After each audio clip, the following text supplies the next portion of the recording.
Hey guys, right, I thought it'd be a bit helpful today because something I've noticed is a lot of people don't know how to tighten their chain, which I think is the most simple bit of bike maintenance that you will ever learn, and it's one of the most important things you need to know.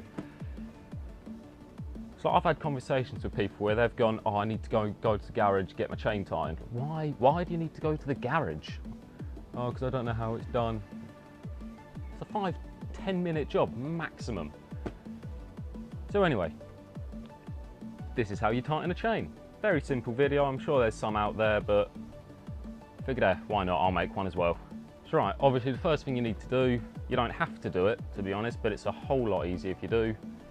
Get the bike up on a paddock stand.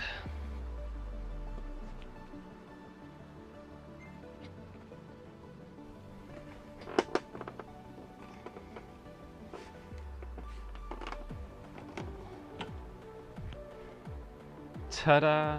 After you've got it up on the paddock stand, or again, you don't have to do it, it's just a lot easier because then the wheel's free to move.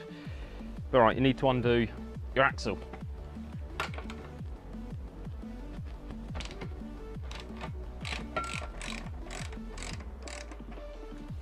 Simple as that. Right, so next up, you can see just here, it's a random bolt, a random nut even, I always get them confused. But yeah, it looks like a random nut. That's your locking nut. So you just want to free that off both sides.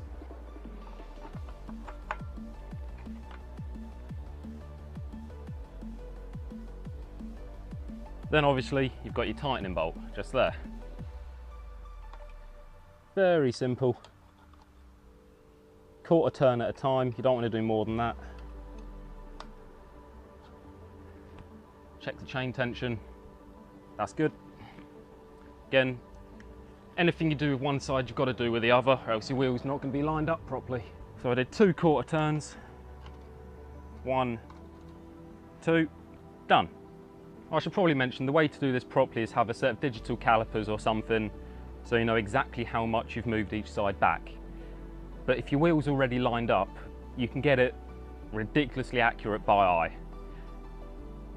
I mean, I've done it so many times that I can get it within, I think I tested it once, it was 0.5 millimeter difference on each side, so I was close to it. But again, if you're doing it when you first start, you might need to use like a set of digital calipers just to make sure you've got it right. And once you've got it as far back as you need, you just need to move the locking nut back up to there. Make sure you don't actually move the adjusting nut as you do this.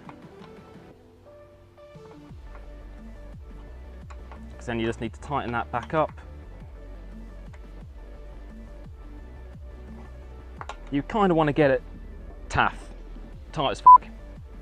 So that side's done. And again, you want to do it to this side.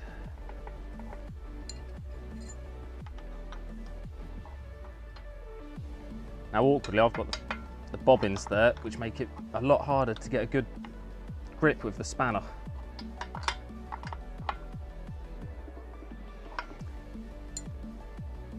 Right, the chain's nice and tight, it's got a little bit of play, but not an excessive amount. So once you've done that, just need to go back over here, tighten up your axle.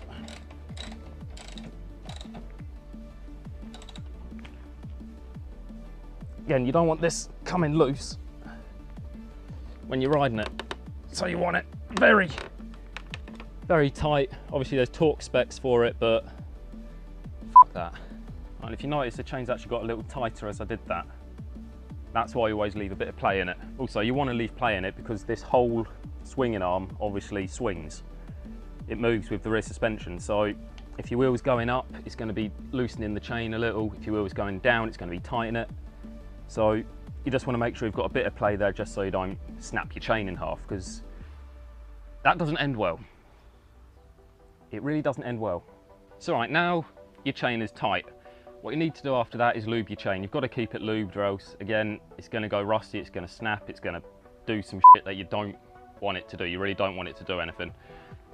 So, the best way I've found to lube my chain, start the bike up, let the wheel spin, lube it up as I do it. Headphone users, be warned. But I've just remembered, if you're doing this in a garage or something, you might want to open up the door, or for me, open up the side of the gazebo.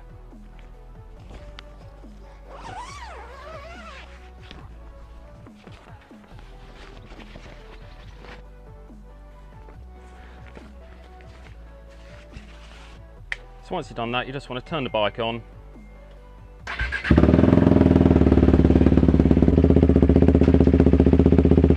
Click it into gear so the wheel's moving. And just start spraying it on the top of your chain, side of your chain, and the bottom of your chain.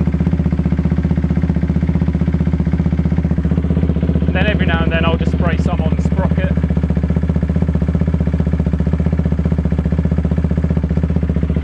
Because that way I know everything's nice and lubed up. Put it back in neutral,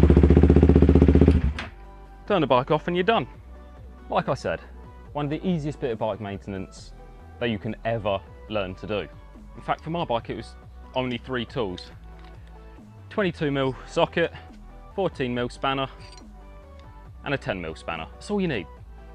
All you need to keep your chain nice and intact. So yeah, if you just do that every now and then, I tend to do it once every week or so. Just lube it up, make sure it's tight, just because you don't want it falling off and you don't want it snapping. So yeah, I hope that was helpful. I hope you can now try and sort your own chain out instead of paying someone to do it, because they will charge you a lot of money just to do something that literally takes 10 minutes. So thank you for watching. I hope it was helpful. I'll catch you all next time.